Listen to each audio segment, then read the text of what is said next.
Pukul 11 malam. Aku sedang bekerja di luar kota saat putraku menelepon. Suaranya gemetar. Ibu, aku di kantor polisi. Ayah memukulku, tapi sekarang dia bilang aku yang menyerangnya. Polisi percaya sama dia. Aku langsung tancap gas pulang. Suamiku tidak tahu siapa yang sedang mereka hadapi.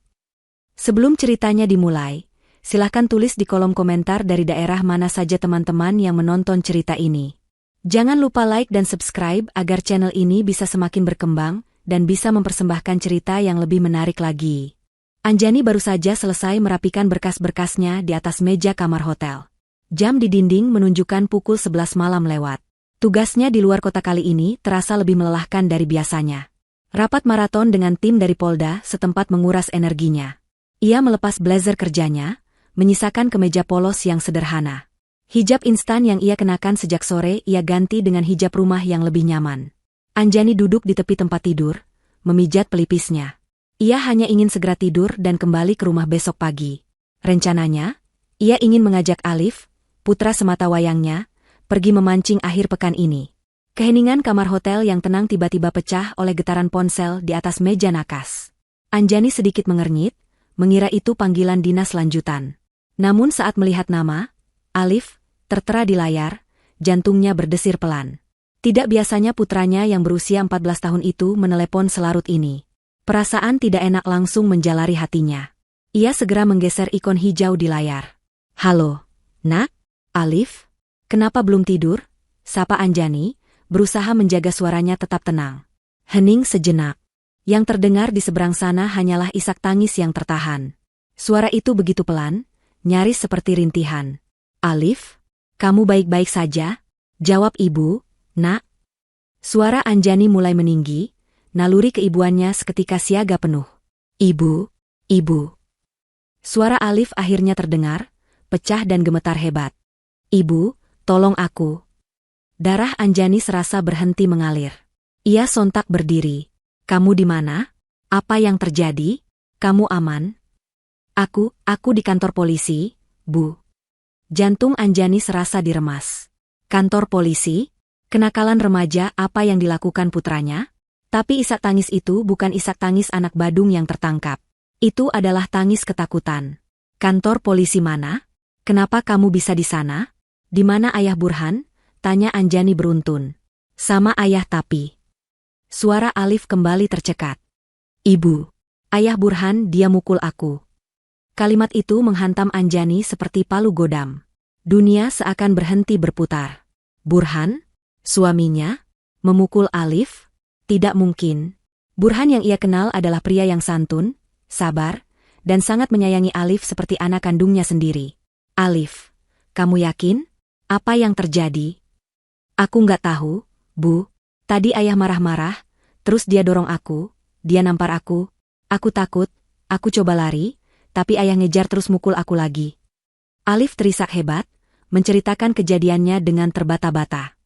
Terus dia yang bawa aku ke sini. Dia bawa aku ke kantor polisi, Bu. Anjani tidak mengerti. Dia memukulmu, lalu dia membawamu ke kantor polisi? Untuk apa? Dia bilang aku yang menyerangnya, Bu. Suara Alif meninggi, syarat dengan kepanikan dan rasa putus asa. Dia bilang ke polisi kalau aku anak durhaka, aku mencoba memukul dia pakai tongkat. Tapi nggak gitu, Bu. Aku ambil tongkat itu buat nahan dia, tapi dia rebut terus dia pukul aku pakai itu. Sekarang para polisi itu percaya sama dia. Mereka lebih percaya Ayah Burhan. Ibu, aku takut. Mereka mau menahanku. Ibu, tolong aku. Amarah yang dingin dan senyap menjalari tulang punggung Anjani. Ini bukan lagi sekadar masalah rumah tangga. Ini adalah kejahatan. Ini adalah fitnah. Dan putranya adalah korban. Wajah Anjani yang tadinya lelah kini mengeras. Tatapan matanya berubah tajam. Ini bukan lagi Anjani, sang ibu yang lembut. Ini adalah Jenderal Anjani yang sedang bertugas. Alif. Dengar ibu baik-baik, kata Anjani, suaranya kini stabil, dingin, dan penuh perintah. Tidak ada getar panik sedikit pun. Kamu tenang. Tarik napas. Jangan menangis lagi. Alif di seberang sana terdiam, hanya terdengar tarikan napasnya yang tersengal. Sekarang, Berikan teleponnya ke petugas polisi yang ada di sana. Perintah Anjani. Tapi, Bu. Berikan saja. Sekarang. Terdengar suara berisik. Lalu suara pria yang berat dan malas. Halo, selamat malam. Dengan siapa ini? Saya ibunya Alif, jawab Anjani. Siapa nama Anda dan apa pangkat Anda? Terdengar tawa kecil di seberang. Wah, Ibu, tidak perlu tegang begitu. Ini anak Ibu, si Alif, baru saja membuat laporan palsu. Dia menyerang ayahnya sendiri, Tuan Burhan. Ini kami sedang proses BAP. Siapa nama Anda? Ulang Anjani, suaranya lebih dingin menusuk. Saya Bribka Reksa, Bu. Sebaiknya Ibu datang ke sini. Anak Ibu harus kami amankan dulu malam ini di sel. Ini prosedur untuk kenakalan remaja yang sudah kelewatan. Melawan orang tua, kata Bribka Reksa dengan nada meremehkan. Dengarkan saya baik-baik, Bribka Reksa, desis Anjani. Jangan sentuh anak saya. Jangan masukkan dia ke sel. Jangan paksa dia menandatangani apapun. Jangan tanyai dia apapun lagi. Dudukan dia di kursi, beri dia minum. Saya sedang dalam perjalanan. Saya ulangi, jangan sentuh anak saya. Lagi-lagi terdengar tawa. Ibu ini siapa mau memerintah kami? Ibu pengacara? Sudah, Bu, jangan mempersulit. Anak Ibu salah. Tuan Burhan ini saksinya jelas. Beliau korban. Anjani memutus panggilan itu. Napasnya memburu bukan karena panik, tapi karena amarah yang terkumpul. Dia tidak membuang waktu. Dia tidak berkemas. Koper dan berkas-berkasnya ia tinggalkan begitu saja. Ia menyambar kunci mobil dinas sipil yang tergeletak di meja. Tangannya bergerak cepat membuka laci kecil di dalam kopernya, mengambil sebuah dompet kulit hitam. Di dalamnya, terlipat di balik kartu identitas sipilnya, adalah kartu tanda anggota Polri miliknya. Lencana emas berbintang 2 berkilau samar di bawah lampu kamar. Ia memasukkan dompet itu ke saku daster rumahan yang ia kenakan. Hijabnya ia rapikan seadanya. Kakinya melangkah cepat keluar dari kamar hotel. Sambil berjalan cepat menuju lift, Anjani menelepon satu nomor. Panggilan itu langsung diangkat pada dering pertama. Siap, Jenderal. Perintah, sapa suara tegas di seberang. Nada suara Anjani berubah total. Tidak ada lagi kelembutan seorang ibu. Yang ada hanya otoritas mutlak. Saya Jenderal Anjani. Saya butuh monitoring visual dan audio segera di Polsek Suka Asih. Sekarang juga. Polsek Suka Asih, Kota M? Siap, laksanakan, Jenderal. Ada anak laki-laki usia 14 tahun di sana. Namanya Alif. Dia putra saya. Dia korban KDRT yang sedang difitnah oleh pelaku. Saya tidak mau ada satu petugas pun yang menyentuhnya atau mengintimidasi dia. Saya mau rekaman CCTV lobi Polsek dan ruang interogasi real time. Siap, Jenderal. Tim Itpolda terdekat kami kerahkan untuk backup. Saya dalam perjalanan dari luar kota. Estimasi tiba 1 jam. Pastikan putra saya aman sampai saya tiba. Laksanakan, Jenderal. Panggilan ditutup. Anjani masuk ke dalam lift. Wajahnya di pantulan cermin lift tampak pucat, namun matanya menyala. 1 jam. Dia akan tiba dalam 1 jam. Burhan telah melakukan kesalahan terbesar dalam hidupnya. Dan Bribka Reksa telah meremehkan ibu yang salah. Mobil sedan hitam itu melesat membelah jalan tol yang lengang. Jarum speedometer menunjuk angka yang jauh di atas batas kecepatan wajar. Tangan Anjani mencengkeram erat kemudi. Pikirannya berkecamuk, berpacu lebih cepat dari laju mobilnya. 1 jam. Dia harus sampai dalam 1 jam. Setiap detik terasa seperti 1 menit, dan setiap menit terasa seperti 1 jam. Pikirannya melayang kembali ke masa lalu. Ke hari-hari setelah suami pertamanya, ayah kandung Alif, meninggal dunia. Anjani tenggelam dalam kesedihan dan kesibukan pekerjaan. Dia seorang orang tua tunggal, sekaligus seorang perwira tinggi kepolisian dengan tanggung jawab besar di Mabes Polri. Alif, yang saat itu baru berusia 10 tahun, menjadi anak yang pendiam dan murung. Lalu, Burhan hadir. Anjani bertemu Burhan di sebuah acara pengajian komunitas. Burhan adalah seorang pengusaha furnitur lokal yang tampak santun, religius, dan dewasa. Dia mendekati Anjani dengan cara yang sangat sopan. Dia tidak terintimidasi oleh aura Anjani. Mungkin karena Anjani tidak pernah menunjukkan siapa dirinya sebenarnya. Bagi Burhan, dan bagi semua orang di lingkungan rumah mereka, Anjani hanyalah seorang pegawai negeri sipil biasa. Seorang PNS kementerian, yang sering ditugaskan keluar kota. Itu adalah cerita sampul yang Anjani ciptakan. Sebuah kebohongan demi kedamaian. Anjani lelah. Dia lelah dengan pria-pria yang mendekatinya hanya karena pangkatnya. Dia lelah dengan mereka yang terintimidasi oleh bintang di bahunya. Dia lelah dengan tatapan takut atau tatapan penuh perhitungan. Saat suaminya yang pertama masih hidup, suaminya adalah seorang akademisi yang memahami dunianya.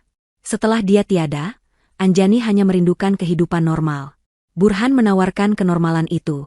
Dia sabar. Dia mendekati Alif dengan perlahan. Diajaknya Alif memancing, diajarinya bermain catur. Burhan tampak tulus menerima status Anjani sebagai janda dengan 1 anak. Saat Burhan melamarnya, Anjani melihatnya sebagai kesempatan kedua untuk membangun keluarga yang utuh bagi Alif.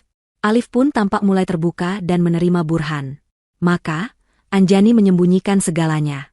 Dia tidak pernah memakai seragamnya di rumah. Mobil dinas jenderalnya terparkir di Mabes. Saat pulang, dia adalah Anjani, wanita berhijab sederhana yang bekerja di kementerian. Burhan tidak pernah tahu. Anjani berpikir, ini demi kebaikan rumah tangganya. Dia tidak ingin suaminya merasa rendah diri atau terintimidasi. Dia ingin dicintai sebagai Anjani, bukan sebagai Jenderal Anjani. Kini, keputusan itu terasa seperti kesalahan fatal. Ayah mukul aku, polisi percaya sama dia. Kata-kata Alif bergema di dalam mobil. Perasaan bersalah mencabik-cabik hati Anjani. Bagaimana bisa dia tidak melihatnya? Bagaimana bisa dia, seorang perwira tinggi yang dilatih untuk membaca karakter dan mendeteksi kebohongan, gagal melihat monster yang tidur satu atap dengannya? Ingatan-ingatan kecil mulai bermunculan, bagaikan potongan teka-teki yang kini menemukan tempatnya. Sebulan yang lalu, saat makan malam, Alif tidak sengaja menumpahkan segelas air. Anjani sedang mencuci piring. Dia mendengar Burhan membentak. Bukan bentakan keras, tapi desisan tajam yang penuh amarah. Kamu bisa hati-hati tidak? Anjani keluar dari dapur dan melihat wajah Alif pucat ketakutan. Burhan langsung tersenyum begitu melihat Anjani. Anak ini, sayang. Ceroboh sekali. Maaf, ayah cuma kaget. Anjani saat itu hanya menganggapnya sebagai teguran wajar. 2 minggu yang lalu, Alif meminta izin untuk menginap di rumah temannya. Burhan melarangnya dengan keras. Tidak ada gunanya. Belajar saja di rumah. Nada suaranya datar, tapi matanya menatap Alif dengan tajam. Alif langsung menunduk dan masuk ke kamar. Anjani mencoba membujuk Burhan, tapi Burhan berkata, aku hanya ingin mendisiplinkannya, sayang. Dia sudah remaja. Anjani mengabaikan tanda-tanda itu. Dia terlalu sibuk. Terlalu sering dinas luar kota. Dia terlalu percaya pada topeng saleh dan santun yang Burhan kenakan. Dia berpikir Alif hanya sedang melalui fase remaja yang pemberontak, sehingga menjadi lebih pendiam dan sering mengurung diri di kamar. Ibu bodoh. Ibu bodoh. Gumam Anjani, air matanya akhirnya menetes. Tapi ini bukan air mata kesedihan. Ini air mata amarah. Amarah pada Burhan. Amarah pada dirinya sendiri. Mobilnya melaju semakin kencang. Rasa bersalah itu kini mengeras menjadi baja. Dia telah gagal sebagai seorang ibu dalam melindungi putranya di dalam rumah. Sekarang, dia akan menggunakan semua kekuatannya sebagai jenderal untuk melindunginya di luar.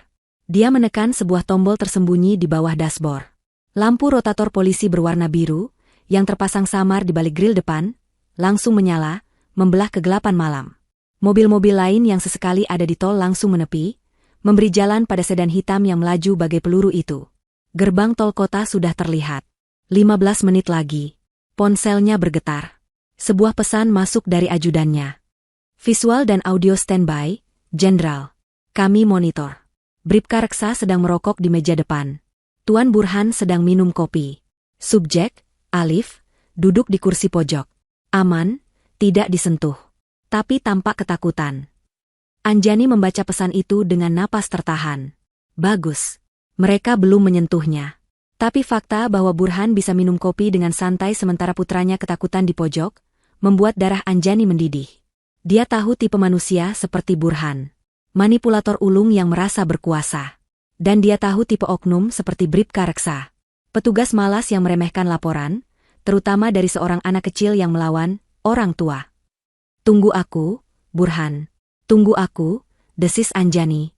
1 jam setelah panggilan telepon pertama, sedan hitam itu berbelok tajam dan berhenti mendadak tepat di depan lobi Polsek Suka Asih. Gedung Polsek itu tampak kecil dan tua. Hanya ada satu mobil patroli terparkir di depannya. Anjani mematikan mesin. Dia mengambil napas dalam-dalam, mengusap sisa air mata di pipinya. Dia merapikan hijabnya. Dia keluar dari mobil.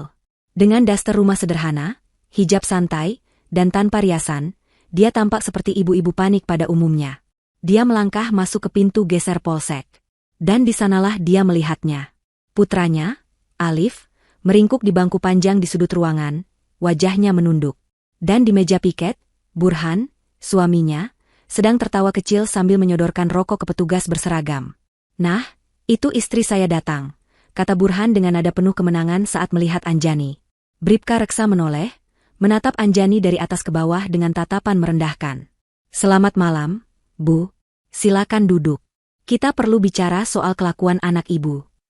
Anjani melangkah melewati pintu geser otomatis yang sedikit macet. Udara di dalam ruangan polsek terasa pengap, campuran antara aroma asap rokok yang sudah basi dan bau samar disinfektan lantai. Lampu neon di langit-langit berkedip-kedip pelan, menerangi ubin kusam dan dinding yang dipenuhi poster-poster pudar tentang bahaya narkoba dan prosedur SIM. Kipas angin tua di sudut ruangan berputar lesu, hanya mengaduk udara panas. Di meja piket, Bribka Reksa meniupkan asap rokoknya ke langit-langit, kakinya disilangkan santai. Di sampingnya, seorang petugas lain yang lebih tua dengan tanda pangkat Aibda, yang belakangan Anjani ketahui bernama Heru, sedang asyik menunduk menatap layar ponselnya. Dan Burhan, suaminya itu berdiri di samping meja, memegang cangkir kopi kertas, tersenyum penuh kemenangan ke arah Anjani. "Nah, itu istri saya datang," katanya, nadanya meremehkan, seolah Anjani adalah ibu lain yang dipanggil ke sekolah karena anaknya berulah. "Selamat malam, Bu. Silakan duduk. Kita perlu bicara soal kelakuan anak Ibu," kata Bribka Reksa, menunjuk ke bangku panjang yang kosong dengan dagunya, tidak sedikit pun berniat berdiri atau memperbaiki sikapnya. Anjani tidak menggubris Burhan. Dia tidak mempedulikan Bribka Reksa. Matanya terkunci pada satu titik di sudut ruangan. Di sana, di bawah poster, "Stop Pungli", Alif duduk meringkuk. Kemeja yang dikenakannya sedikit sobek di bagian bahu. Sudut bibirnya membiru. Tapi yang paling menghancurkan hati Anjani adalah tatapan mata putranya. Saat Alif mengangkat wajahnya dan melihat Anjani, matanya tidak menunjukkan kelegaan. Mata itu dipenuhi ketakutan, rasa malu, dan keputusasaan. Seolah dia sudah divonis bersalah. Hati Anjani terasa seperti dicengkeram es.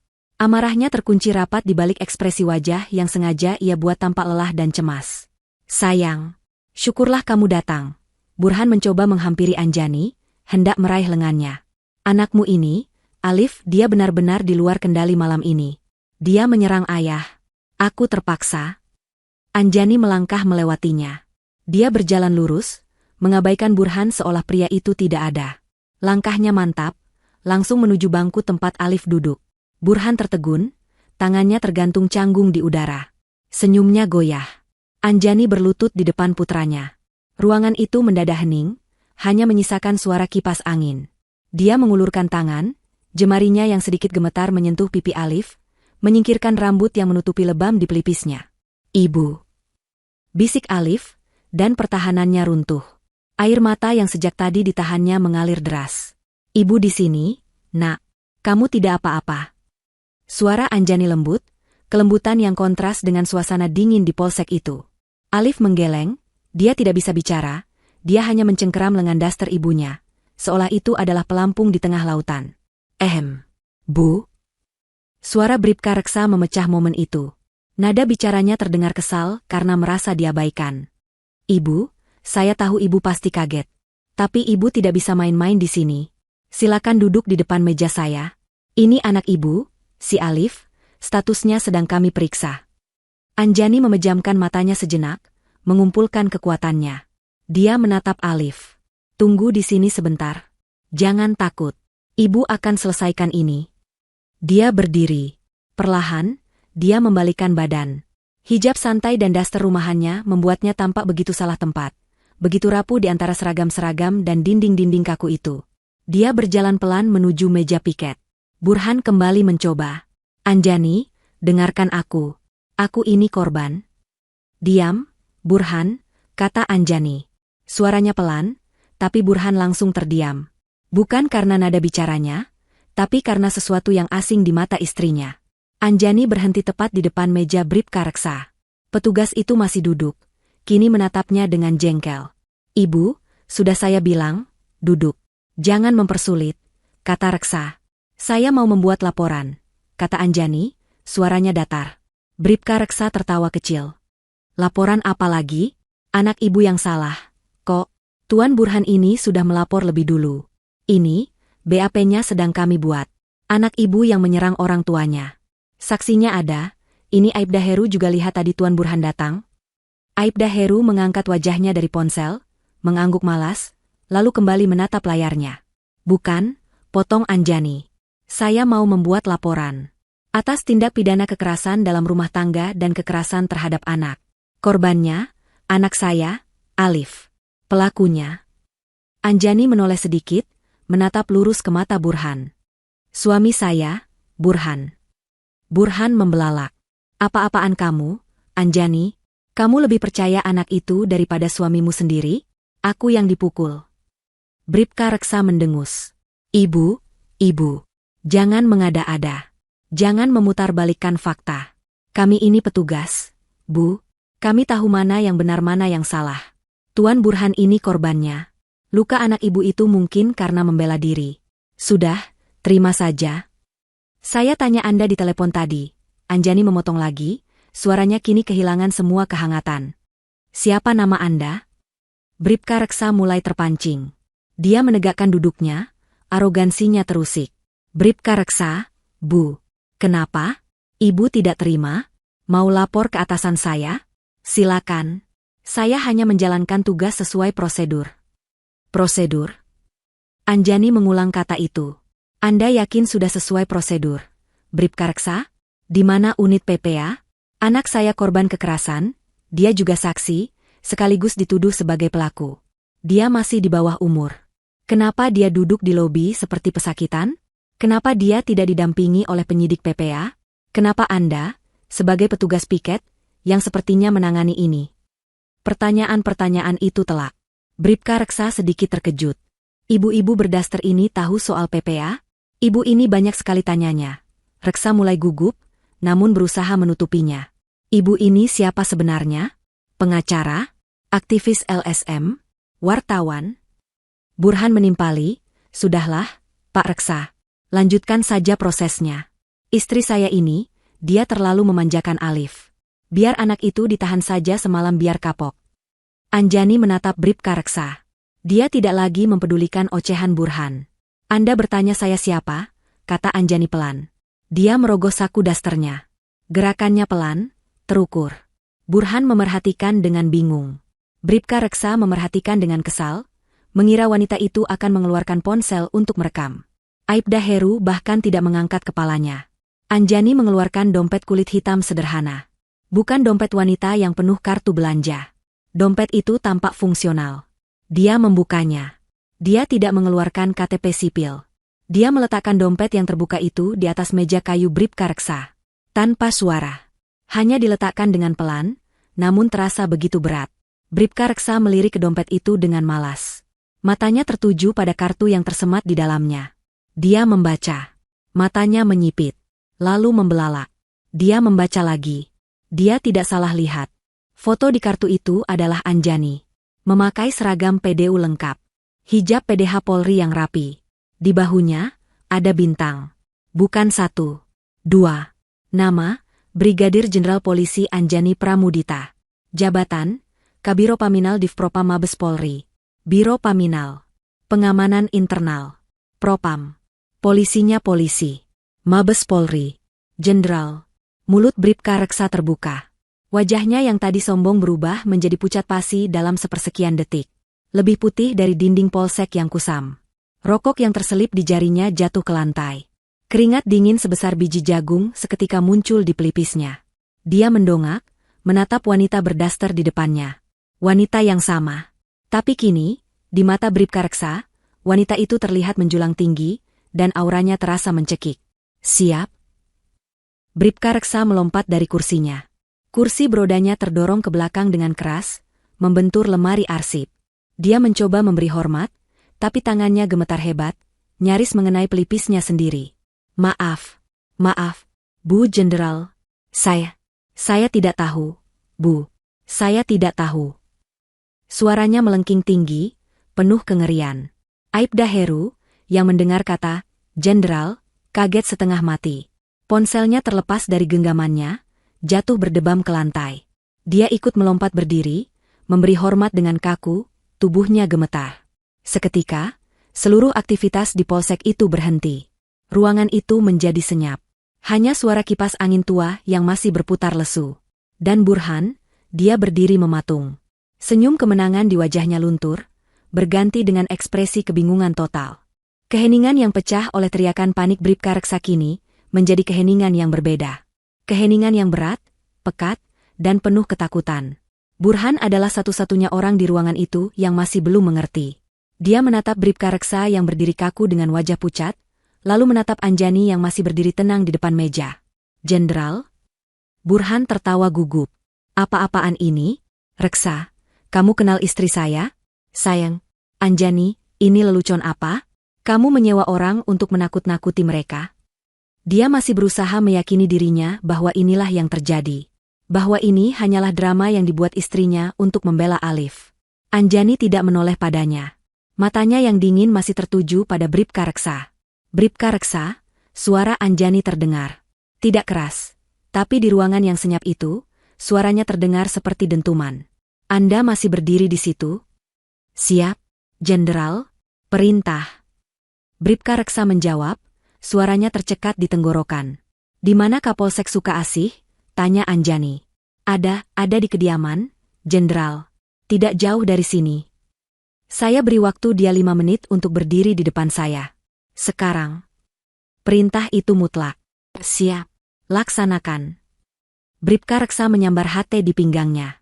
Tangannya begitu gemetar hingga dia hampir menjatuhkannya. Posko. Posko. Panggil Kapolsek. Segera. Darurat. Merapat ke Mako. Segera. Kode 1. Ada pimpinan dari Mabes. Anjani lalu mengalihkan pandangannya pada Aibda Heru, yang masih berdiri kaku di samping meja. Anda, kata Anjani. Siap, Jenderal. Aibda Heru menjawab, tubuhnya nyaris terlonjak. Ambil ponsel Anda. Hubungi Kasih Propam Polres Metro. Bilang Jenderal Anjani dari Biro Paminal Mabes ada di sini. Saya mau tim Propam Polres tiba dalam 15 menit. Siap, Jenderal. Dan hubungi Kanit PPA Polres. Saya mau penyidik PPA wanita yang senior segera datang. Sekarang juga. Siap. Laksanakan, Jenderal. Aibda Heru tergopoh-gopoh mengambil ponselnya yang retak di lantai, dan segera menelepon. Kini, setelah semua perintah awal diberikan, setelah roda investigasi internal mulai berputar, Anjani akhirnya membalikkan badannya. Dia menghadap Burhan. Suaminya itu kini tidak lagi bingung. Wajahnya mulai menunjukkan pemahaman. Sebuah pemahaman yang mengerikan. Dia menatap Anjani, dari hijab sederhana, daster rumahan, hingga ke mata istrinya yang kini menatapnya seperti orang asing. Anjani, sayang, kamu. Burhan melangkah mundur 1 langkah. Kamu, Jenderal? Anjani berjalan pelan menghampirinya. Setiap langkahnya tanpa suara, namun terasa berat. Kamu memukul anak saya, katanya. Itu bukan pertanyaan. Itu adalah pernyataan fakta. Tidak. Burhan menyangkal secara refleks. Dia yang menyerangku. Aku hanya membela diri. Anak itu kurang ajar. Aku. Cukup. Suara Anjani tidak berteriak. Itu adalah bentakan komando yang tajam dan menusuk. Suara yang biasa ia gunakan untuk membungkam perwira menengah yang membantah. Suara itu begitu penuh otoritas, begitu mengintimidasi, hingga Burhan seketika terdiam. Mulutnya terkunci. Anjani berdiri 1 meter di depannya. Kamu pikir saya siapa, Burhan? Tanyanya, suaranya kini turun menjadi desisan berbahaya. Selama 2 tahun ini, kamu pikir kamu menikahi siapa? Aku pikir kamu PNS di kementerian. Burhan tergagap. Seorang PNS kementerian yang bodoh, lanjut Anjani. Yang penakut? Yang bisa kamu bohongi seenaknya? Yang bisa kamu kelabui dengan topeng saleh dan santunmu? Aku tidak tahu. Wajah Burhan kini basah oleh keringat dingin. Dia baru sadar.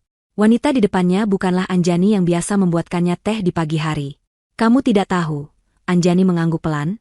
Kamu tidak tahu kalau saya Brigadir Jenderal Polisi Anjani Pramudita. Kepala Biro Pengamanan Internal, Divisi Profesi dan Pengamanan, Mabes Polri. Dia sengaja menyebutkan jabatan lengkapnya. Dia ingin Burhan mengerti arti dari setiap kata itu. Saya polisinya polisi, Burhan. Anjani mencondongkan tubuh sedikit. Pekerjaan saya setiap hari adalah memburu anggota polisi yang busuk. Saya mencari pembohong, pemeras, manipulator, dan pelanggar disiplin di dalam institusi saya. Saya tahu bau kebohongan dari jarak 1 kilometer. Dia berhenti sejenak, membiarkan kata-katanya meresap. Dan kamu? Lanjutnya. Kamu memukuli anak saya, darah daging saya. Lalu kamu membawanya, yang masih di bawah umur dan penuh luka, ke sebuah kantor polisi. Anjani menatap sekeliling ruangan dengan tatapan muak.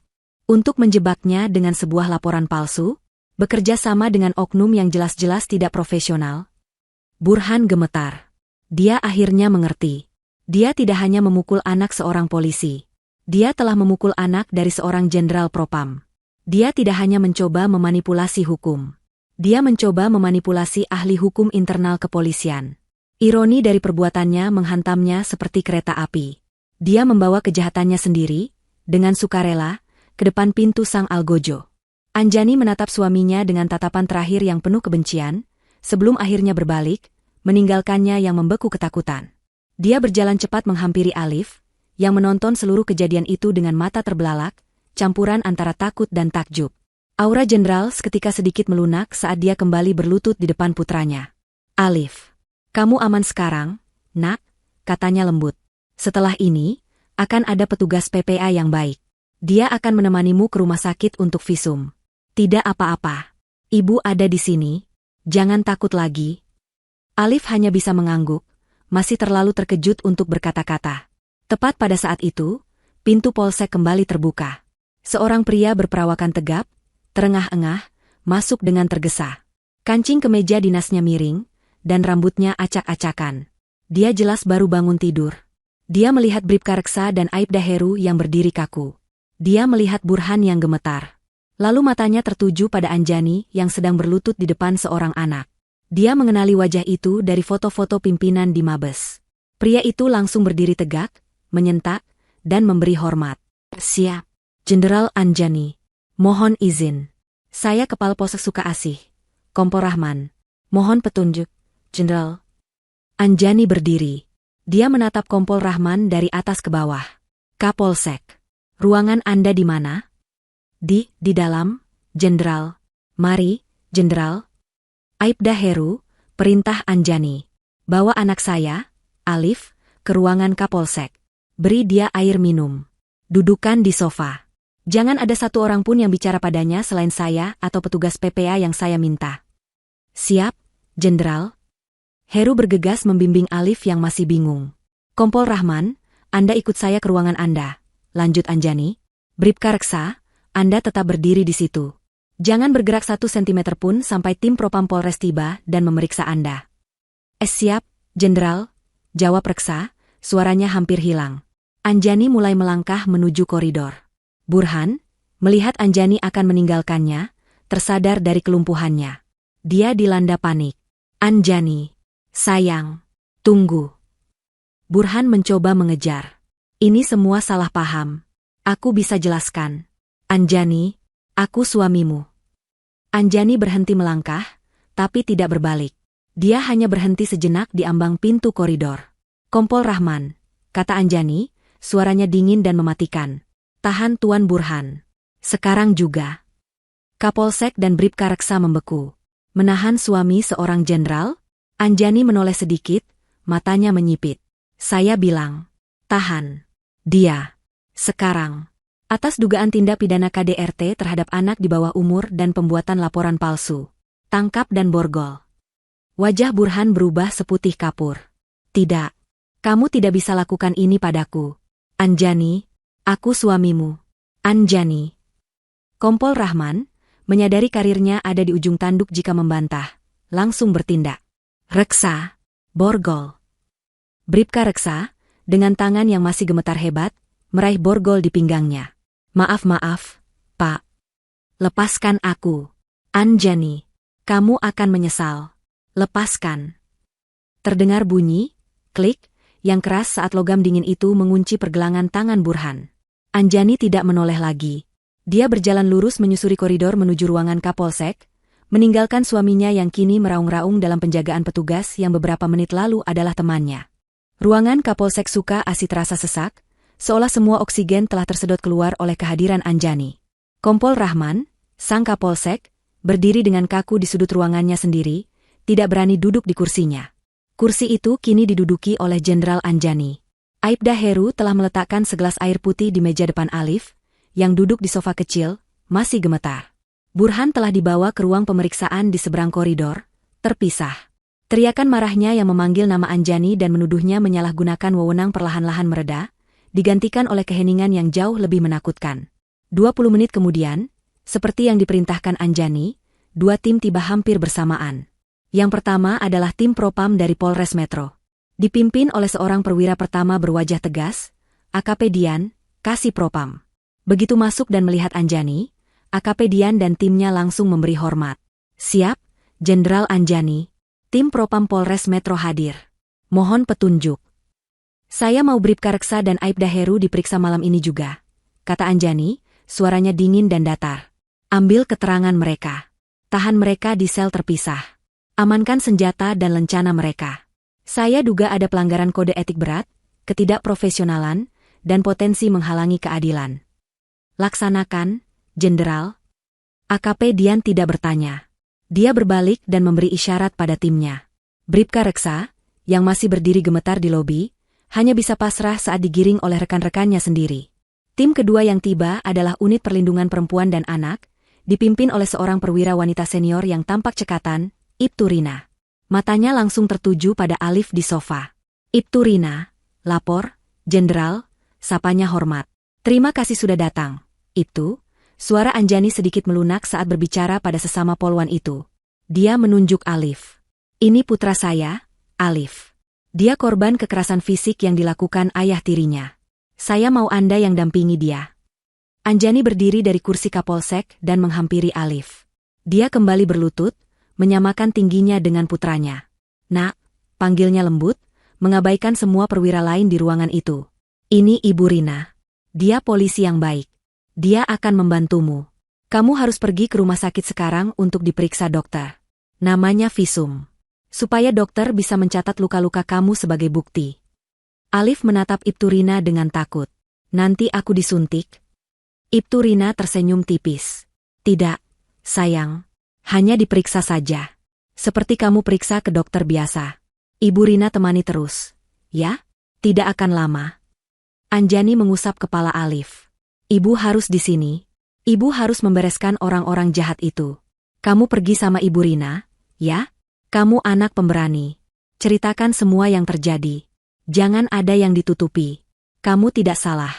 Ibu janji. Alif menatap ibunya, menatap mata Jenderal Anjani yang kini kembali menjadi mata ibunya. Dia mengangguk pelan. Anjani beralih ke Ibtu Rina.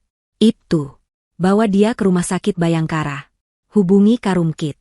Katakan ini perintah saya. Saya mau visum et repertum lengkap. Bukan hanya visum luar. Ambil foto resolusi tinggi untuk setiap lebam, goresan, dan memar. Catat koordinatnya. Ambil sampel darah dan urinenya. Saya mau hasil lengkap ada di meja saya sebelum matahari terbit.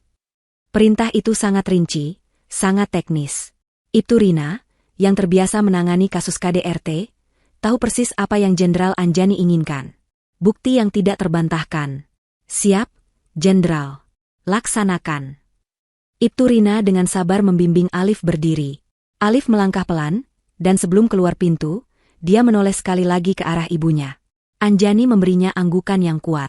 Ibu di sini. Begitu pintu ruangan tertutup, meninggalkan Anjani, Kompol Rahman, dan Aibda Heru, yang belum dibawa Propam, aura keibuan itu lenyap seketika. Ruangan kembali mendingin. Kompol Rahman, kata Anjani, kembali duduk di kursi Kapolsek. Siap, Jenderal. Serahkan pada saya. Laporan kejadian yang dibuat Bribka Reksa. Dan berita acara pemeriksaan yang dia buat untuk Tuan Burhan. Kompol Rahman tergagap. Jenderal, BP. BAP-nya belum selesai, tadi baru. Serahkan apa yang ada, potong Anjani. Kompol Rahman bergegas ke meja di sudut, mengambil beberapa lembar kertas dari mesin ketik tua dan map. Dia menyerahkannya kepada Anjani dengan tangan gemetar. Anjani mengambil kertas-kertas itu. Dia membaca dalam diam. Matanya bergerak cepat, memindai setiap kata. Dia membaca laporan kejadian yang diketik oleh Bribka Reksa. Isinya persis seperti yang dikatakan di telepon. Telah diterima laporan dari Tuan Burhan, adanya kenakalan remaja, anak kandung dari istri, yang menyerang orang tua, ayah tiri, menggunakan tongkat. Petugas telah mengamankan anak tersebut. Lalu Anjani membaca BAP awal Burhan, yang ditulis tangan oleh Reksa. Isinya penuh kebohongan. Burhan mengklaim Alif tiba-tiba mengamuk tanpa alasan, mengambil tongkat sapu, dan memukulinya. Dia mengaku hanya menahan dan mendorong Alif untuk membela diri. Anjani meletakkan kertas-kertas itu di meja. Aibda Heru, panggil Anjani.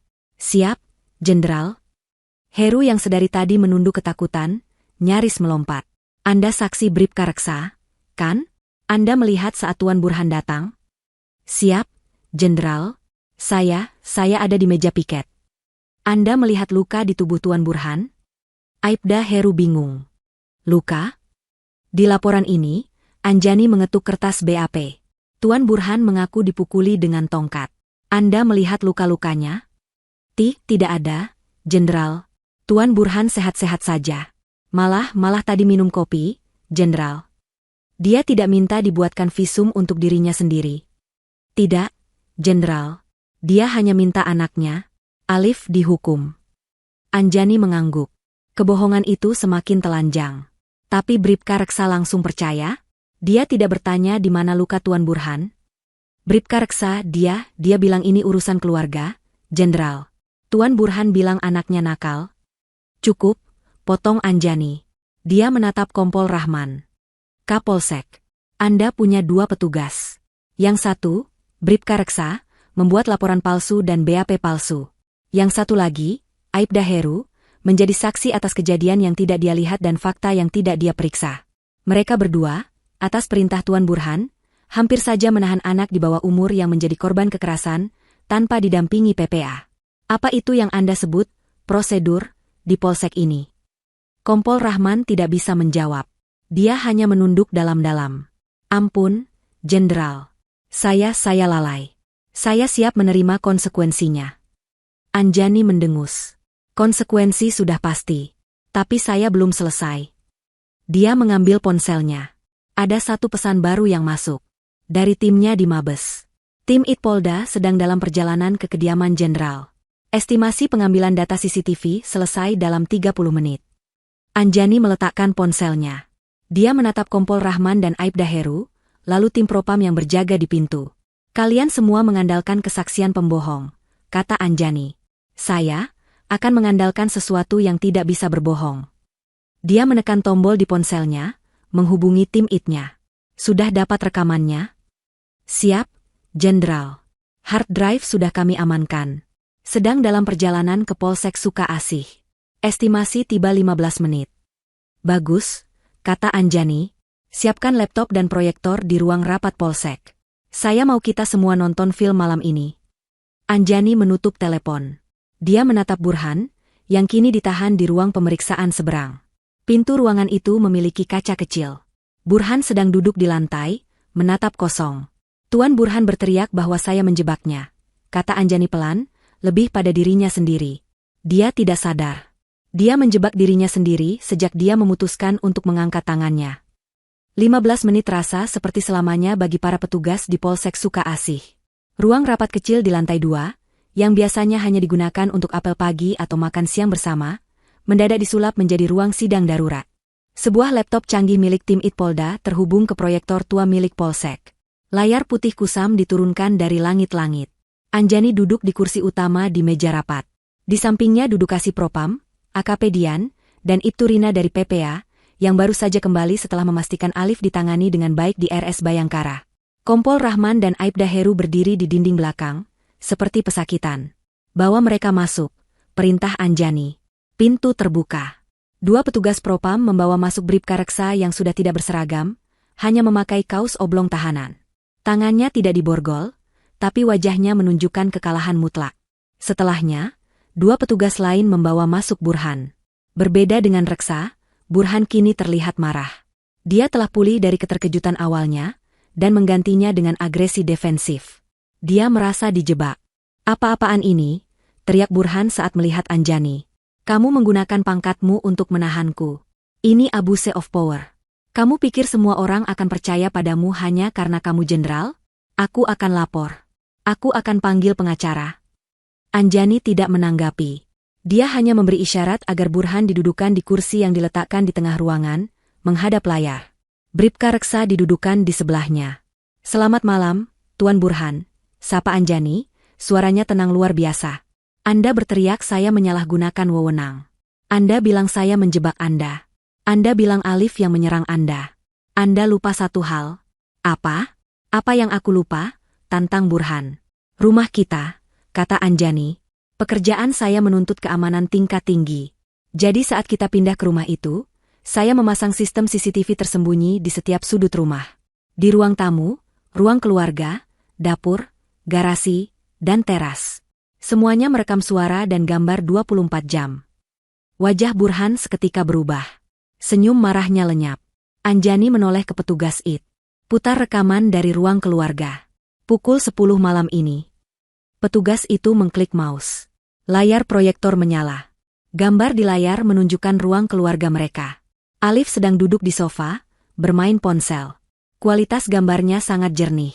Tanda waktu digital di sudut kiri, atas menunjukkan pukul 22.04. Terdengar suara Burhan dari luar kamera. Alif. Kamu dengar ayah panggil tidak?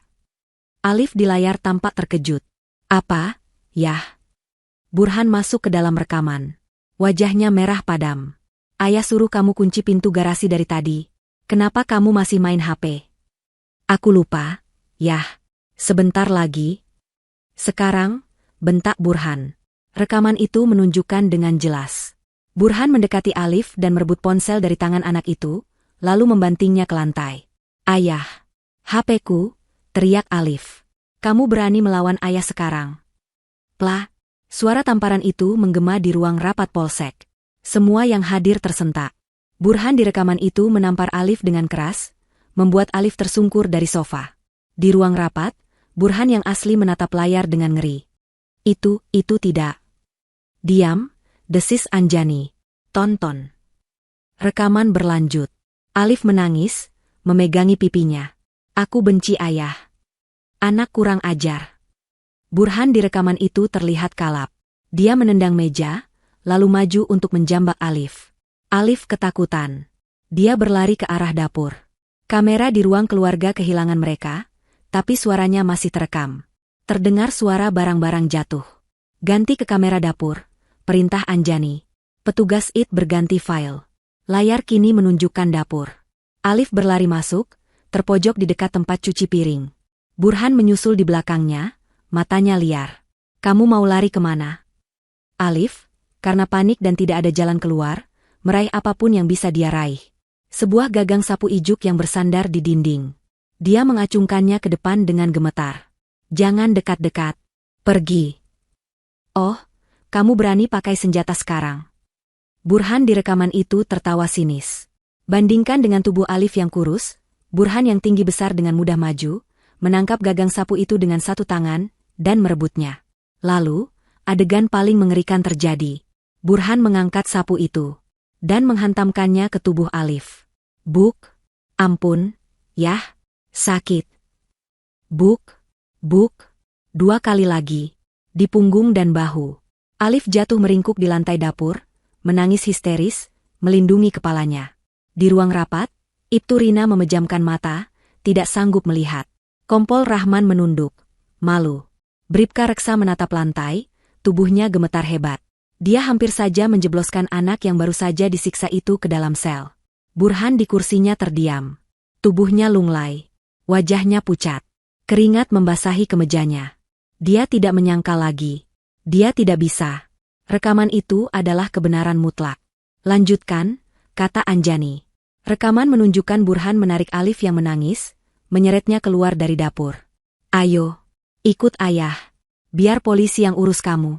Biar kamu tahu rasa. Dasar anak tidak tahu diuntung. Rekaman dari kamera teras menunjukkan Burhan memasukkan Alif secara paksa ke dalam mobil. Lalu mobil itu pergi. Petugas IT menghentikan rekaman. Layar menjadi hitam. Keheningan di ruang rapat itu lebih keras dari suara tamparan tadi. Burhan menunduk, bahunya terguncang. Dia menangis tanpa suara. Bukan tangis penyesalan. Itu tangis kekalahan total. Dia tamat. Bribka Reksa di sebelahnya menatap Anjani dengan tatapan memohon. "Jenderal, saya bersumpah, saya tidak tahu. Saya hanya..." Anjani mengangkat tangannya, menghentikan ucapan Reksa. Dia berdiri. Dia berjalan pelan ke depan layar. Dia menatap Burhan, lalu menatap Bribka Reksa. "Tuan Burhan," katanya. "Laporan Anda palsu. Anda melakukan kekerasan berat pada anak di bawah umur. Anda menjebak korban." Dia lalu menatap Bribka Reksa. "Bribka Reksa, Anda menerima laporan palsu. Anda mengabaikan korban di bawah umur. Anda bersekongkol dengan pelaku. Anda menghina institusi ini dengan seragam Anda." Anjani berbalik menatap Kasih Propam. "AKP Dian. Bawa Bribka Reksa. Proses untuk PTDH. Pemberhentian tidak dengan hormat. Saya mau dia di sidang etik besok pagi." "Siap, Jenderal." "Dan bawa Aibda Heru. Dia lalai sebagai saksi. Turunkan pangkatnya dan mutasi dia." "Siap, Jenderal." Propam segera bergerak, membawa Reksa dan Heru keluar. Kini tersisa Burhan yang masih menangis. Dan Kompol Rahman yang ketakutan. "Kapolsek," kata Anjani. "Saya anggap Anda lalai dalam membina anggota. Anda akan saya tarik ke Mabes untuk diperiksa." "Siap, Jenderal." "Terima kasih, Jenderal." Ditarik ke Mabes lebih baik daripada dipecat. Akhirnya, Anjani menatap Burhan. "Dan Anda akan ditahan di sini. Kasus Anda akan ditangani langsung oleh unit PPA Polda. Bukan Polsek ini. Anda akan menghadapi hukuman berlapis. KDRT, kekerasan anak, dan laporan palsu." Burhan tidak mengangkat wajahnya. Dia hancur. Saat petugas hendak membawa Burhan keluar, Anjani menghentikan mereka. "Tunggu." Dia berjalan mendekati Burhan. Sesuatu masih mengganjal di benaknya. Naluri investigatornya bekerja. "Satu pertanyaan terakhir. Burhan," kata Anjani pelan. "Kenapa kamu begitu percaya diri? Kamu tahu ada CCTV di rumah. Kamu tahu kamu yang salah. Kenapa kamu begitu yakin Bribka Reksa dan Polsek ini akan membelamu?" Burhan tidak menjawab. Anjani menatapnya lekat. "Kamu pikir kamu bisa membeli mereka? Kamu pikir Bribka Reksa temanmu? Itukah sebabnya kamu tertawa dan minum kopi dengannya saat anak saya meringkuk kesakitan?" Anjani menoleh pada Kompol Rahman. "Rahman, saya mau selidiki rekening Bank Bribka Reksa dan Tuan Burhan. Saya curiga ini bukan hanya soal KDRT. Saya curiga ada sesuatu yang lain." Anjani menyadari masalah ini mungkin jauh lebih dalam. Ini bukan sekadar oknum malas. Ini mungkin setoran. Malam masih pekat. Jarum jam di dinding ruang Kapolsek Suka Asih yang kotor menunjukkan pukul 3 dini hari. Tapi di polsek kecil itu, tidak ada yang tidur.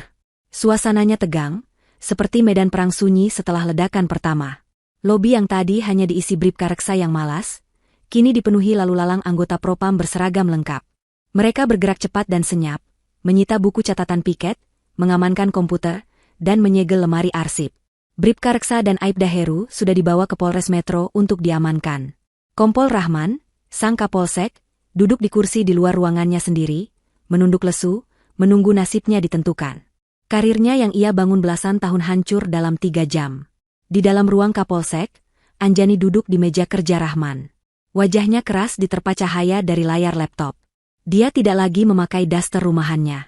1 jam lalu, Ibtu Rina sempat kembali sebentar, membawakan tas dinas darurat Anjani dari mobilnya. Kini Anjani telah berganti pakaian. Kemeja lapangan hitam polos, celana kargo taktis, dan hijab instan berwarna serupa. Dia tampak seperti operator pasukan khusus, bukan lagi ibu rumah tangga yang panik. Dia sedang melakukan panggilan video konferensi. Di layar laptopnya, muncul 3 wajah mengantuk namun tegang dari tim intinya di Mabes Polri. Tim Paminal. "Rekening Tuan Burhan Saputra dan Bribka Reksa sudah kami kunci. Jenderal," lapor seorang pria di layar, kepala tim analis keuangan. "Kami menemukan anomali besar." "Lanjutkan," perintah Anjani. "Ada transaksi rutin, Jenderal." Setiap tanggal 5. Selama 1,5 tahun terakhir. Dari rekening perusahaan Tuan Burhan, CV Furnitur Jatimulya, ke rekening pribadi Bribka Reksa. Jumlahnya tidak besar untuk ukuran jenderal, tapi sangat besar untuk ukuran Bribka. 15 juta rupiah. Setiap bulan. Tanpa gagal. 15 juta. Anjani terdiam. Itu bukan uang rokok. Itu bukan uang, terima kasih, atas penanganan kasus. Itu adalah gaji. Itu adalah bayaran rutin untuk sebuah jasa. Keterangannya apa? Tanya Anjani.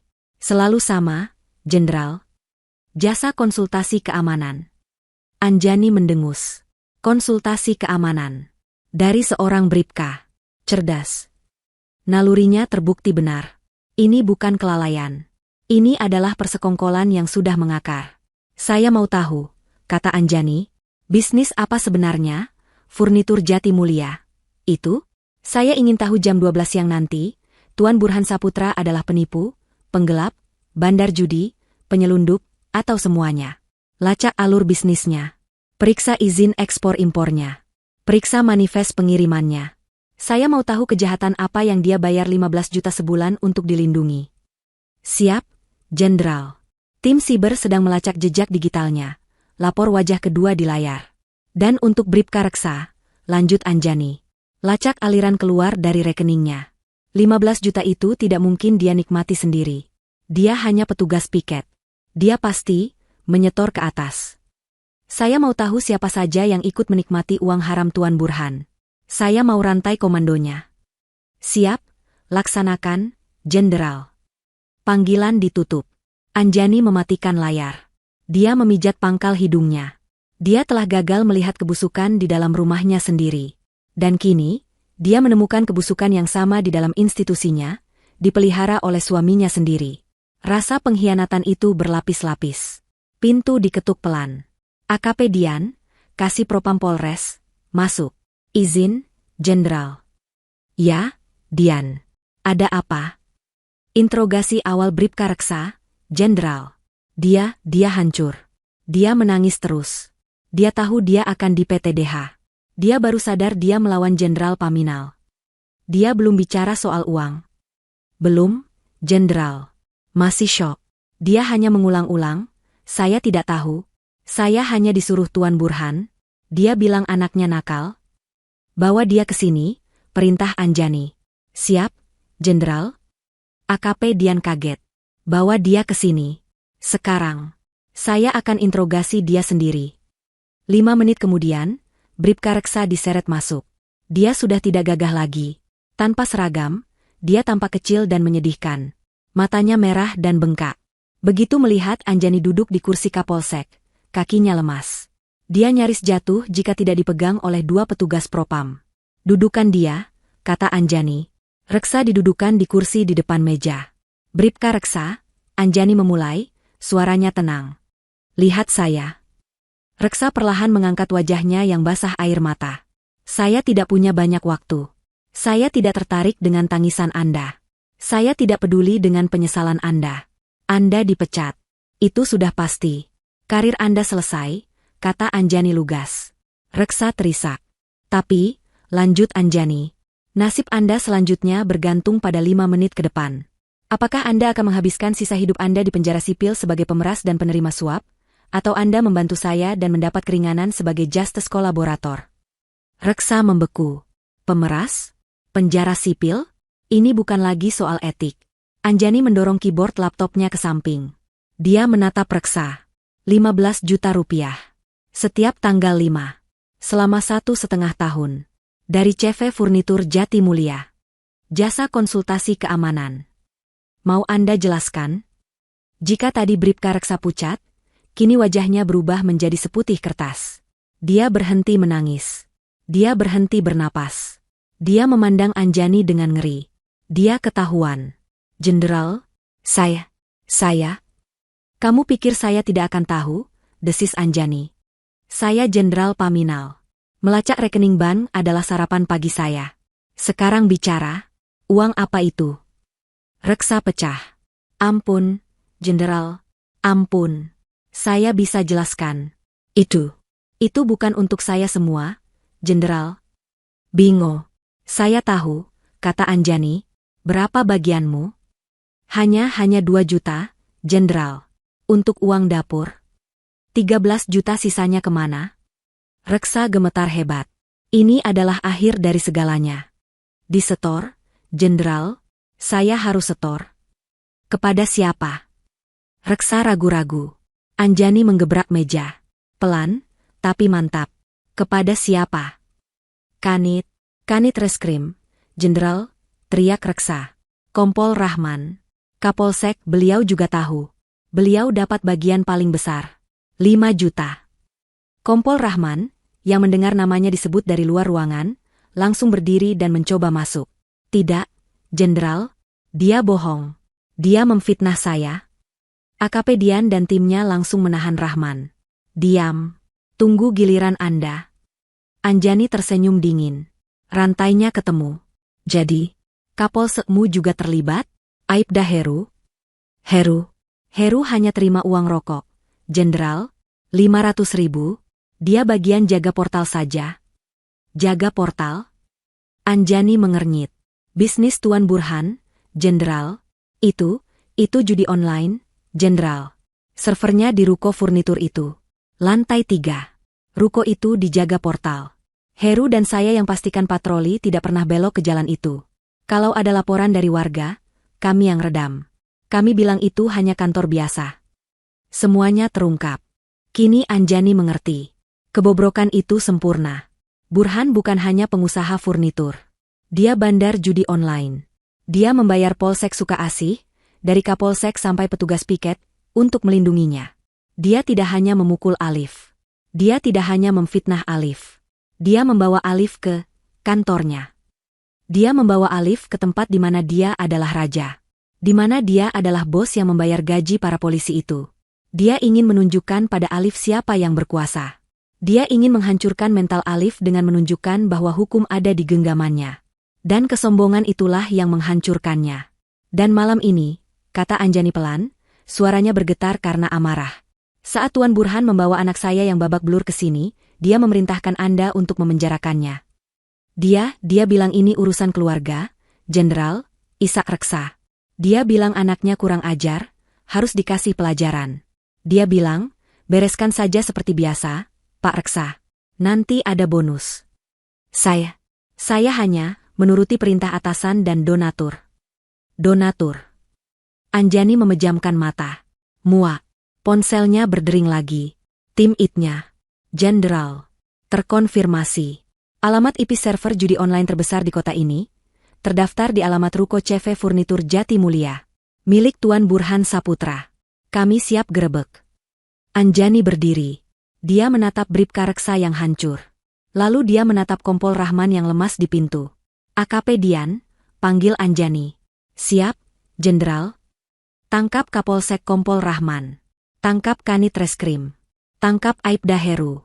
Tangkap semua orang di polsek ini yang namanya disebut oleh Bribka Reksa. Kumpulkan mereka di lobi. Saya mau polsek ini bersih sebelum matahari terbit. Anjani berjalan keluar ruangan, melewati Kompol Rahman yang ambruk ke lantai. Dia menelepon Direktur Reserse Kriminal Khusus Polda. Dir Krimsus. Ini Jenderal Anjani, Paminal Mabes. Siap, Jenderal. Selamat pagi. Ada yang bisa dibantu? Suara di seberang terdengar kaget di telepon Jenderal Paminal jam 3 pagi. Bentuk tim sekarang. Saya mau Anda pimpin sendiri penggerebekan server judi online terbesar di kota Anda. Di Ruko CV Furnitur Jati Mulia. Saya tunggu dalam 30 menit. Dia menutup telepon. Dia tidak akan menunggu sampai pagi. Badai itu dimulai sekarang. Efek domino itu bergerak lebih cepat dari yang dibayangkan siapapun. Perintah Jenderal Anjani di tengah malam buta itu seperti batu besar yang dijatuhkan ke kolam yang tenang, menciptakan gelombang badai yang langsung menenggelamkan semua yang terlibat. Pukul 4 pagi, kurang dari 30 menit setelah perintah Anjani, puluhan mobil tim reserse kriminal khusus dan tim siber Polda, lengkap dengan senjata laras panjang dan rompi anti peluru, telah mengepung ruko 3 lantai yang tampak sepi milik CV Furnitur Jati Mulia.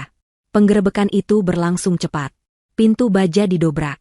Seperti yang diduga, lantai 1 dan 2 hanya berisi tumpukan furnitur kayu jati yang berdebu. Tapi lantai 3 adalah dunia yang lain. Puluhan unit komputer server menyala, kabel berseliweran, dan beberapa operator yang kaget setengah mati langsung tiarap saat pintu didobrak. Mereka adalah jantung dari operasi judi online jutaan dolar milik Burhan. Pada saat yang hampir bersamaan, badai itu menghantam Polsek Suka Asih. AKP Dian, Kasih Propam, dengan wewenang penuh dari Anjani, melaksanakan tugasnya tanpa pandang bulu. Kompol Rahman, sang Kapolsek, tidak bisa berkata apa-apa lagi ketika borgol dipasangkan ke tangannya. Wajahnya yang tadi tegang kini pasi. Dia tahu ini adalah akhir. Kanit Reskrim, yang baru saja tiba setelah dipanggil darurat, langsung ditangkap begitu keluar dari mobilnya. Aibda Heru hanya bisa menangis saat lencana dan senjatanya dilucuti. Total, 6 anggota Polsek Suka Asih, termasuk Rahman, Kanit Reskrim, Bribka Reksa, dan Aibda Heru, dikumpulkan di lobi. Mereka didudukan di bangku panjang yang sama tempat Alif meringkuk ketakutan beberapa jam sebelumnya. Mereka kini adalah pesakitan di kantor mereka sendiri. Polsek Suka Asih lumpuh total, diambil alih sepenuhnya oleh tim Propam Polres dan Polda. Berita tidak bisa ditahan. Pukul 5 pagi, saat azan subuh mulai berkumandang, beberapa wartawan kriminal yang memiliki telinga di kepolisian mulai berdatangan. Mereka mencium ada sesuatu yang sangat besar terjadi. Sebuah polsek diambil alih oleh Propam, seorang kapolsek ditangkap. Ini berita besar. Ada apa ini, Pak? Tanya seorang wartawan pada AKP Dian yang berjaga di depan. AKP Dian, yang sudah mendapat instruksi dari Anjani, hanya memberi pernyataan normatif. Sedang dilakukan pemeriksaan internal oleh Propam atas dugaan pelanggaran disiplin berat. Mohon rekan-rekan media bersabar. Tapi berita sudah bocor.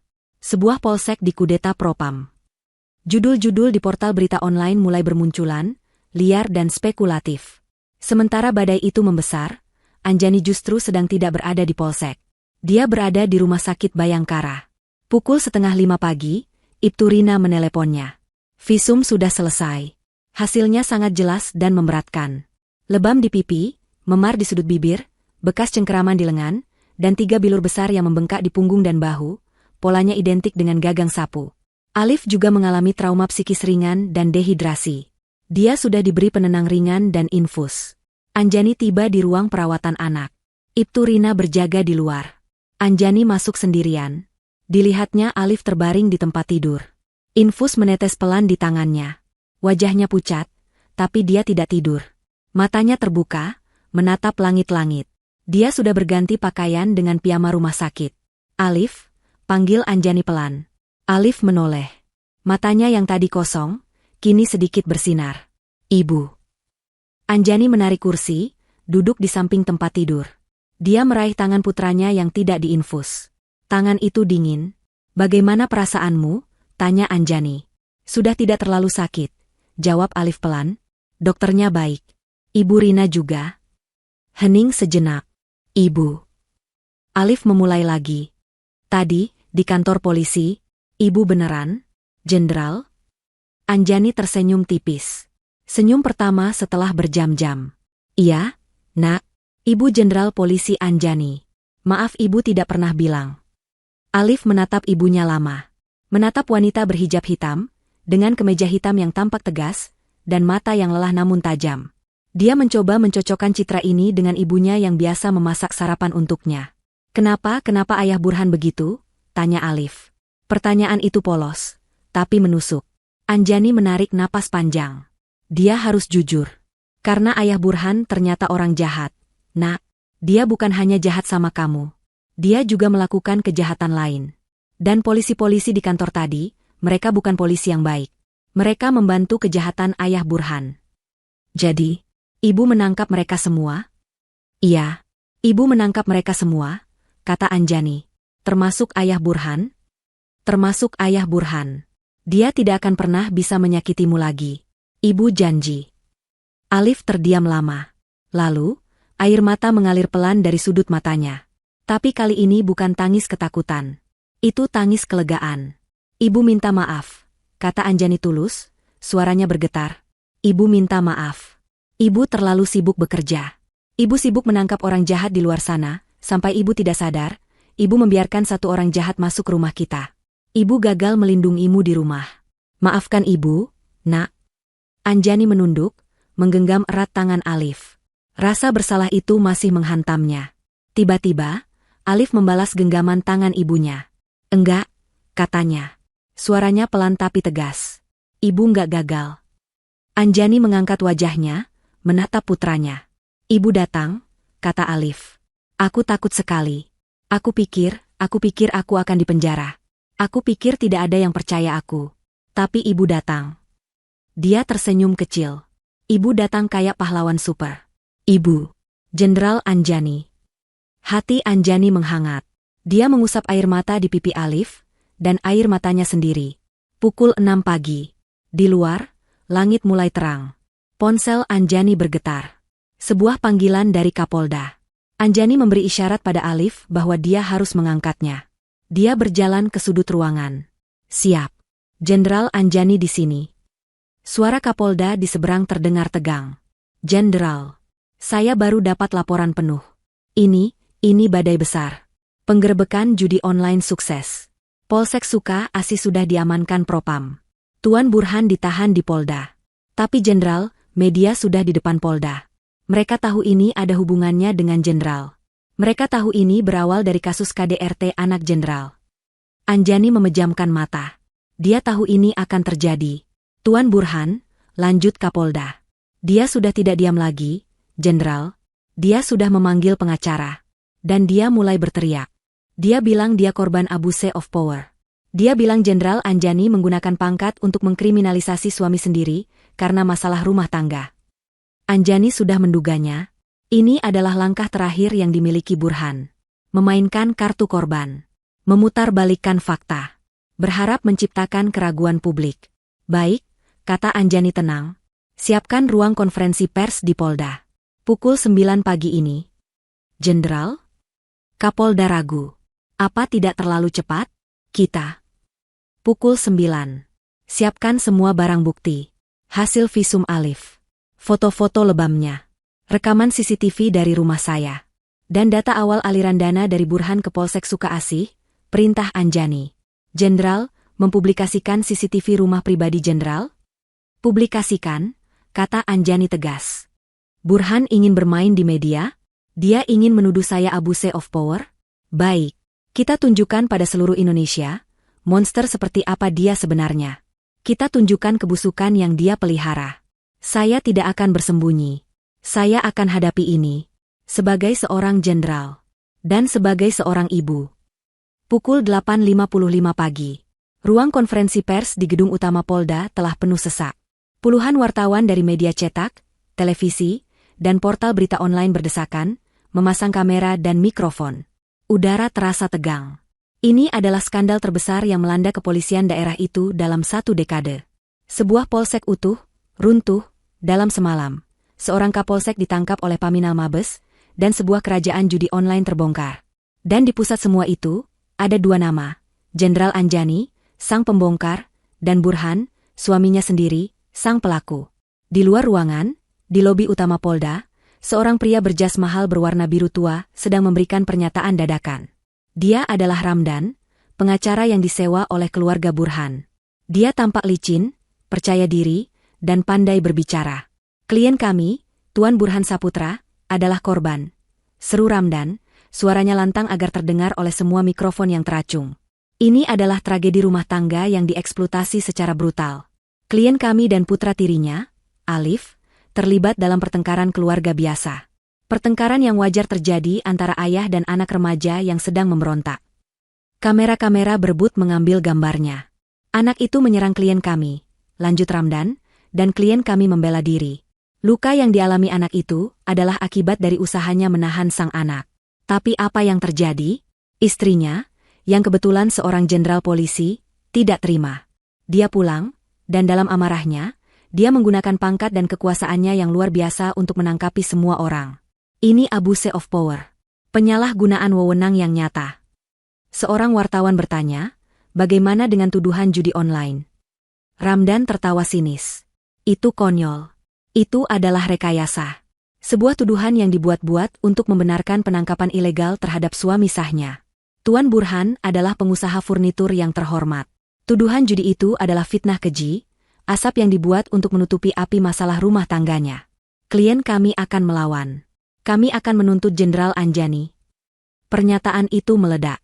Para wartawan di dalam ruang konferensi pers langsung mengetik di laptop mereka. Judul-judul berita baru bermunculan, pengacara Burhan, Jenderal Anjani rekayasa kasus judi untuk tutupi KDRT. Keraguan mulai disebar. Siapa yang berbohong? Tepat pukul 9 pagi. Pintu di sisi panggung terbuka. Semua kamera serentak berbalik. Suara klik puluhan kamera DSLR terdengar seperti rentetan senjata. Yang masuk bukan hanya Anjani. Dia diapit. Di sebelah kanannya, Kapolda setempat, seorang inspektur jenderal berbintang 2. Di sebelah kirinya, Direktur Reserse Kriminal Khusus Polda, seorang komisaris besar polisi. Kehadiran mereka adalah pesan nonverbal, ini bukan tindakan personal. Ini adalah tindakan institusional. Anjani melangkah ke podium. Dia tidak memakai pakaian lapangan hitamnya tadi malam.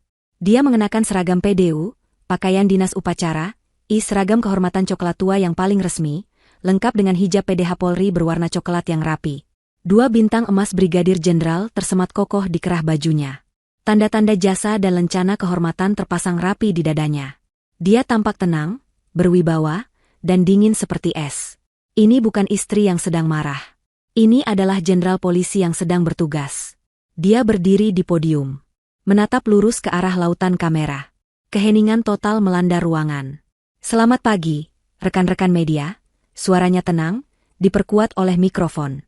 Saya Jenderal Anjani, Kepala Biro Paminal, Divpropam Mabes Polri. Dia berhenti sejenak, membiarkan jabatannya meresap.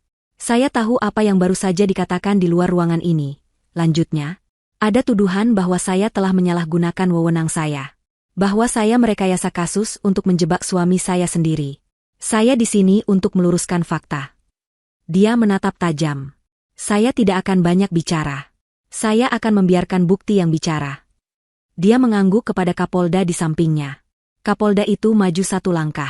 Kami di sini untuk menjelaskan 2 tindak pidana yang berbeda, namun berkaitan, kata Kapolda itu.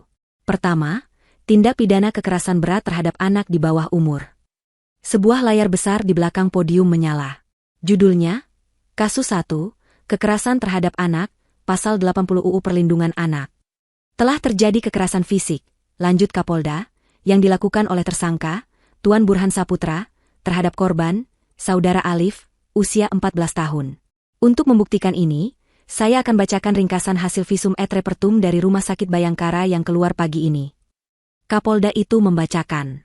1. Lebam kemerahan di pipi kiri, akibat benturan benda tumpul. 2. Luka robek di membran mukosa bibir bagian dalam. 3. Memar kebiruan di lengan atas kanan dan kiri, sesuai dengan pola cengkeraman jari yang kuat. 4.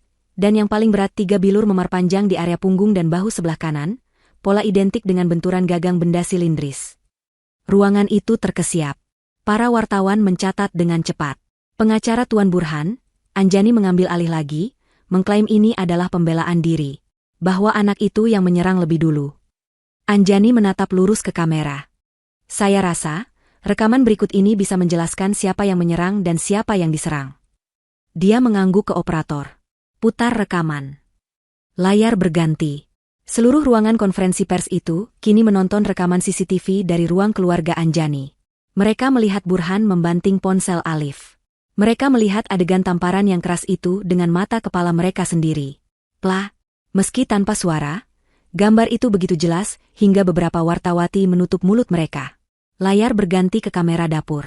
Mereka melihat Alif yang ketakutan, terpojok, meraih gagang sapu dengan gemetar. Mereka melihat Burhan yang jauh lebih besar merebutnya dengan mudah. Dan kemudian, buk.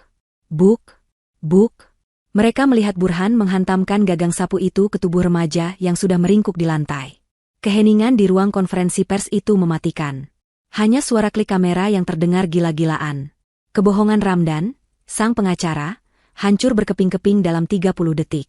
Tuduhan, pertengkaran wajar, dan pembelaan diri, kini tampak seperti lelucon yang keji. Wajah Anjani tetap keras. Dia membiarkan kengerian itu meresap. Saya rasa itu cukup jelas, kata Anjani dingin. Itu adalah kejahatan pertama. Dia mengangguk lagi. Layar berganti. Judul baru, Kasus 2, Judi Online Penyuapan Aparat, UU ITE UU Tipikor. Direktur Kriminal Khusus kini yang maju. Berawal dari laporan Jenderal Anjani atas kejanggalan di Polsek Suka Asih, kata Dirkrimsus, tim kami bergerak cepat. Pukul 4 pagi tadi, kami menggerebek ruko CV Furnitur Jatimulya, milik tersangka Burhan Saputra. Kami menemukan ini. Gambar di layar berganti. Foto-foto penggerebekan. Puluhan rak server. Operator yang tiarap di lantai. Ini adalah server pusat dari jaringan judi online, Raja Judi 88, dengan omzet diperkirakan mencapai 15 miliar rupiah per bulan. Lanjut Dirkrimsus. Ini menjawab tuduhan rekayasa. Ini adalah fakta. Layar berganti lagi. Ini adalah kejutan terakhir. Itu adalah Bagan. Sebuah diagram alur dana yang dibuat oleh tim analis keuangan Anjani. Di puncaknya, ada kotak, CV Furnitur Jatimulya, Burhan S. Di bawahnya, panah-panah menunjuk ke beberapa kotak, Bribka Reksa, 15 juta bulan, Kompol Rahman, 5 juta dari Reksa, Kanit Reskrim, 3 juta dari Reksa, dan nama-nama lain yang lebih kecil. Anjani melangkah kembali ke podium. Tuduhan, rekayasa, itu benar, kata Anjani, membuat semua orang kaget. Tapi bukan saya yang merekayasa. Tuan Burhan yang merekayasa laporan palsu di Polsek. Dia pikir dia bisa melakukannya, karena dia sudah membeli Polsek itu. Dia pikir dia bisa memerintahkan oknum-oknum itu untuk memenjarakan anak saya, sama seperti dia memerintahkan mereka untuk melindungi bisnis haramnya. Dia berhenti sejenak, menatap setiap lensa kamera. Saya datang ke Polsek Suka Asi tadi malam sebagai seorang ibu. Katanya, suaranya kini sedikit bergetar oleh amarah yang tertahan. Seorang ibu yang putranya baru saja disiksa dan difitnah. Tapi di sana, saya menemukan sebuah sarang mafia yang memalukan institusi saya. Pagi ini, lanjutnya, suaranya kembali mengeras menjadi baja. Saya berdiri di sini sebagai Brigadir Jenderal Polisi Anjani, Kepala Biro Paminal. Dan saya pastikan, saya akan membersihkan institusi ini, dimulai dari halaman rumah saya sendiri. Siapapun yang terlibat, tidak peduli apa hubungannya dengan saya, akan menghadapi proses hukum. Tuan Burhan Saputra akan dijerat pasal berlapis. Kekerasan anak, laporan palsu, kepemilikan server judi, dan penyuapan aparat negara. Oknum-oknum polisi yang terlibat akan menghadapi sidang kode etik untuk PTDH dan proses pidana. Anjani memandang berkeliling. Tidak ada tanya jawab. Semuanya sudah jelas. Biarkan pengadilan yang membuktikan sisanya. Anjani berbalik badan. Bersama Kapolda dan Dirkrimsus, dia berjalan keluar panggung, meninggalkan ruangan yang meledak dalam keriuhan. Para wartawan berteriak memanggil namanya. Tapi pesan itu sudah tersampaikan. Serangan balik Burhan telah gagal total. Dia tidak hanya kalah. Dia telah dihancurkan oleh kebenarannya sendiri. 6 bulan berlalu sejak malam yang mengguncang itu. Musim telah berganti, dan badai hukum telah mencapai puncaknya. Berita-berita di televisi dan portal online yang dulu riuh, kini telah berganti dengan putusan pengadilan yang berkekuatan hukum tetap. Keadilan, kali ini, benar-benar ditegakkan. Vonis pertama jatuh untuk Burhan atas kasus KDRT dan kekerasan pada anak. Rekaman CCTV dan hasil visum yang detail menjadi bukti tak terbantahkan. Tangisan palsunya di pengadilan tidak meluluhkan hakim. Dia divonis 8 tahun penjara. Vonis kedua menyusul. Kasus judi online, penyuapan, dan pencucian uang. Ini adalah kasus yang lebih besar. Pengacaranya, Ramdan, tidak bisa berbuat banyak melawan bukti aliran dana dan temuan server. Burhan divonis 12 tahun penjara tambahan. Dia akan menghabiskan 2 dekade hidupnya di balik jeruji besi, kehilangan semua aset dan kekayaannya yang disita negara. Karma juga menimpa para aparat yang berkhianat. Sidang kode etik profesi Polri berjalan cepat. Kompol Rahman, sang Kapolsek, dicopot dari jabatannya dan diberhentikan secara tidak hormat, PTDH. Bribka Reksa, Aibda Heru, dan 4 oknum lainnya bernasib sama. Seragam yang mereka banggakan dilucuti di depan umum. Mereka tidak hanya kehilangan pekerjaan, mereka juga diadili di pengadilan pidana umum atas kasus suap dan dijatuhi hukuman penjara.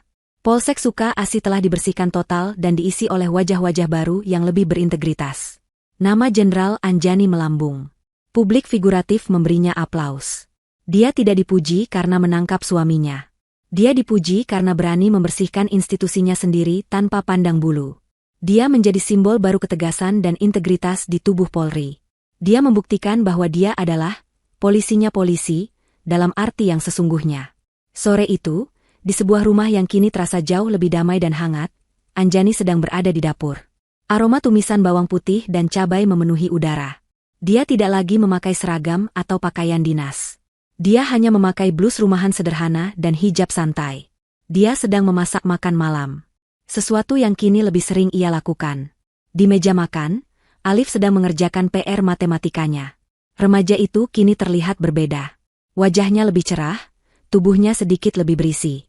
Trauma itu masih ada, tetapi perlahan memudar, digantikan oleh kepercayaan diri yang baru. Dia tidak lagi memendam ketakutan. "Bu, soal aljabar ini membingungkan," keluh Alif, menggaruk kepalanya. Anjani menoleh dari wajannya, dia berjalan mendekat dan melihat buku Alif. Dia mengernyit. Deretan angka dan huruf XY itu tampak lebih rumit dari bagan alur dana mafia. "Waduh," Anjani tertawa kecil. "Ibu ini jago melacak penjahat dan membongkar kebohongan, Nak. Tapi kalau soal aljabar, ibu menyerah." Alif tertawa. Itu adalah tawa yang lepas dan tulus. "Ya ibu. Nanti Alif tanya teman saja."